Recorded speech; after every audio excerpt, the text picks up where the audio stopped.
Okay, the quadriceps stretch. I say quadricep, that's the muscle on the front of the thigh. 4 muscles here. It connects the knee to the hip, and it also is attached to the IT band. All really important to understand as we stretch.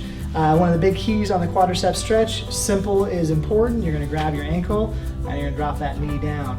And we're really just looking for a stretch on the front of the thigh.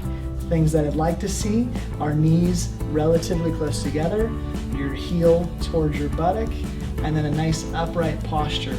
Things that you should not feel on this stretch, you should not feel back pain.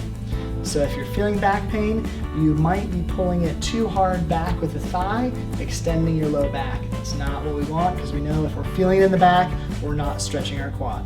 Other thing we should not feel with this stretch, you shouldn't feel knee pain.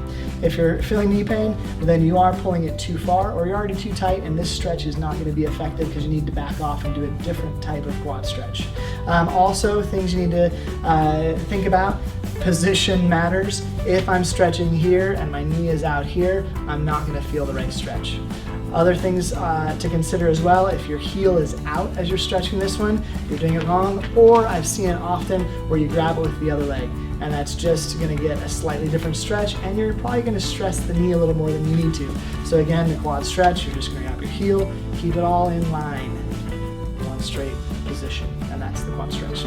So just like the quad stretch, all of us know that there's a hamstring stretch. And when I ask people, hey, show me your hamstring stretch, a lot of times I'll see the toe touch or a hanging stretch down to the feet, which is good, but oftentimes is missing the broader part of it.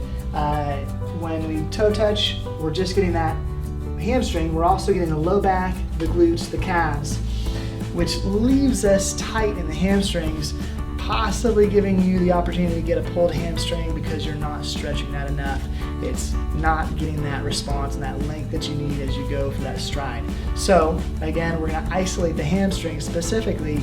My preferred position is in a chair, off to the edge, go straighten the leg. It's all about the sit bone. That's where the hamstring attaches to and past the knee.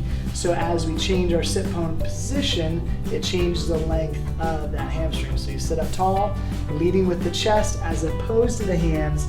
We're going to get that nice hamstring stretch so that as you go out on the run, both before and after, you're going to feel that nice hamstring length. It's not going to pull on you, it's not going to nag, it's not going to cause potential back pain, IT issues, or knee problems. Again, you're just going to feel that nice stretch, and then over time it's going to lengthen out and not give you problems on the road. So again, hamstring stretch is sitting up tall, leading with the chest, leave your hands out of the position, and you'll be great. You can do the toe touch, you can do the hang, but just make sure you also isolate the hamstrings. Let's talk about the elephant in the room, the IT band. Okay, what is it? How do I stretch it? And why do I stretch it? So the big part of the elephant in the room is you can't stretch your IT band. I said it, all right? You can't stretch it. It's actually a really strong, thick piece of connective tissue, but it is necessary to address, and we do that really truly by stretching the tissue around the IT band. That allows the stresses that the IT band creates and you feel there actually be effective and address that. And so we're not going to use the foam roll because we've all seen it, we've all done it. I'm going to give you a convenient stretch that you can do to address your IT band at home, at work, on the fly, on the road. And it's just simple, and that's what I like about it. If you've seen my other videos, it's all about convenience. If it's not convenient, you're not going to do it. So here you go. Simply just put one leg in front of the other. Actually, let's swap this leg. Let's put one leg in front of the other, and now we're going to stretch this behind leg. It's a toe touch with a twist away. And as you do that, it puts this all on tension.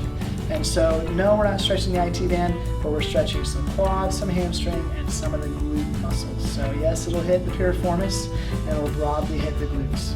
And so that stretch in and of itself, you'll want to do both sides and rotate away from the leg. You'll feel it, you'll know when you've got the right stretch, and it's effective because it's targeted.